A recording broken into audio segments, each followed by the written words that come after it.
मैं हूं विजय दिगरा और इंडियन एनालाइजर चैनल में आपका स्वागत है। आज हम विश्लेषण करेंगे कि कोरोना की आने वाली तीसरी लहर की गंभीरता के बारे में और उनमें कौन सी उम्र के लोगों को ज़्यादा प्रभावित करेगा और किस तरह सावधानियां बरतनी होगी। तो दोस्तों, हम सब जानते हैं कि अपने पूरे देश भर में इस कोरोना की दूसरी लहर ने सबको परेशानियों से जूझने को मजबूर कर दिया है। वैसे तो लोग दूसरी लहर आने का इंतज़ार करते रह गए और वायरस की तीसरी लहर का संकट भी देश के सामने आने से तैयार हो गया। अभी ताज़ा खबरें मिलने के मुताबिक केंद्रीय स्वास्थ्य मंत्रालय की जानकारी के अनुसार जिस तरह से अपने देश में संक्रमण फैल रहा है, उससे यह अनुमान लगाया जा सकता है कि कोरोना वायरस की तीसरी लहर भी आएगी। और ये लहर कब आएगी और कितने समय के लिए आएगी, इसके बारे में अभी बताना मुश्किल है, लेकिन हमें सभी को तीसरी लहर के लिए तैयार हो जाना चाहिए। इस समय भारत में वायरस के कई वेरिएंट सक्रिय है और ये वेरिएंट देश के अलग अलग क्षेत्रों में अपना संक्रमण फैला रहा है। इनमें डबल म्यूटेंट नाम का वायरस सबसे ज़्यादा खतरनाक है। वैसे तो ये भारत का वेरिएंट है, लेकिन अब तक देश में कोरोना वायरस का ब्राज़ील वेरिएंट, दक्षिण अफ्रीका वेरिएंट, यूके वेरिएंट और इसके अलावा अमेरिका का भी एक वेरिएंट मिल चुका है। इसके कई और वेरिएंट की पहचान भी अलग अलग राज्यों में हुई है। इनमें जो सबसे ज़्यादा चर्चा में है उसे लोग आंध्र प्रदेश वेरिएंट के नाम से जानते हैं, लेकिन ये वेरिएंट अभी कुछ ही इलाकों में देखने को मिले हैं। और विशेषज्ञों द्वारा किया गया अभ्यास के मुताबिक ये वेरिएंट अभी वायरस के नए नए स्ट्रैंड बना रहे हैं, जिससे वायरस बहुरूप लेकर लोगों पर हमला कर सकता है।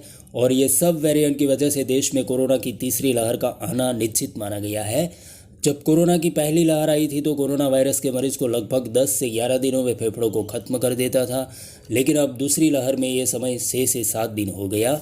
और ऐसा माना जाता है कि तीसरी लहर में 3 से 4 दिनों में फेफड़ों को अच्छा खासा नुकसान कर देगा और मरीज़ को गंभीर हालत में पहुंचा देगा और इन्हें इलाज करने का उतना समय तक भी नहीं देगा। और ये वेरिएंट 2 से 3 दिन में ही मरीज़ को वेंटिलेटर कक्ष में पहुंचा देता है और फिर उसके लिए ये जानलेवा भी हो सकता है। और दूसरे वेरिएंट के मुकाबले ये करीब 15 गुना ज़्यादा संक्रमण फैला सकता है। इसलिए अब आपको अधिक सावधानी बरतनी होगी। और कुछ अध्ययन के बाद पता लगाया जाता है कि पहली लहर में कोरोना वायरस ने बुजुर्गों पर हमला किया और अभी दूसरी लहर में युवाओं पर ज़्यादा खतरनाक साबित हो रहा है और तीसरी लहर में ये बच्चों को निशाना बना सकता है। इसलिए अब हमारे पूरे परिवार को कई तरह से सावधानियाँ रखनी होगी। और अभी भारत की कुल आबादी में बच्चों की आबादी 30% है, लेकिन बच्चों के लिए अभी तक कोई वैक्सीन नहीं बन पाई है। और कोरोना की इस तीसरी लहर छोटे बच्चे को ऊपर ज़्यादा हमला करेगी और 7 से 12 साल के बच्चों को ये गंभीर नुकसान पहुंचा सकती है। मतलब कि इस उम्र के बच्चों की ये जान भी ले सकती है। इसलिए आपको याद रखना होगा कि बच्चों को भी कोरोना हो सकता है। और दूसरी बात यह कि अगर तीसरी लहर आई तो देश में स्कूल और कॉलेज लंबे समय तक बंद रहेगी। और इस समस्या का समाधान ये माना जाता है कि अगर बच्चों के लिए वैक्सीन आ जाती है तो भारत तीसरी लहर का सामना भी कर लेगा, लेकिन उसके लिए वैक्सीन चाहिए जो अभी तक विकसित नहीं हो पाई है।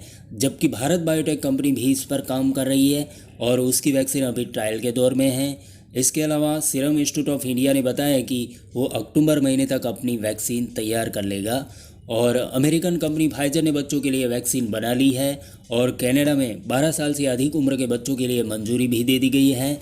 अगर भारत की स्थिति को देखा जाए तो एक बात स्पष्ट हो रही है कि भारत में आने वाली तीसरी लहर आपसे बेहद करीब हो सकती है, जबकि बच्चों के लिए वैक्सीन आने में शायद कुछ और समय लगने वाला है। तो दोस्तों, वैसे तो अभी देश में लगभग 2% लोगों को ही वैक्सीन की दोनों डोज लगाई गई है और हमें कोरोना से बचने के लिए करीब 80% से अधिक लोगों को वैक्सीनेशन लग जानी चाहिए। लेकिन अभी वैक्सीन पर्याप्त मात्रा में नहीं बनने की वजह से इसमें काफ़ी समय लग सकता है। इसलिए आपको ये मान के चलना होगा कि कोरोना काल लंबे समय तक चलने वाला है और इसलिए आपको अधिक सावधानियां बरतनी होगी और इस परेशानियों के बीच आपको लड़ना होगा और अपनी ताकत को बनाए रखनी होगी। तो दोस्तों, सबसे पहले तो आपको अपनी सेहत को प्राथमिकता देने की कोशिश करें ताकि आप ऐसी बीमारियों से दूर रहें और उम्मीद करते हैं कि आपका स्वास्थ्य बरकरार रहे। तो दोस्तों, आज के लिए इतना ही, फिर जल्द ही मिलेंगे। तब तक के लिए गुड बाय और हमारी इंडियन एनालाइजर चैनल को देखने के लिए धन्यवाद।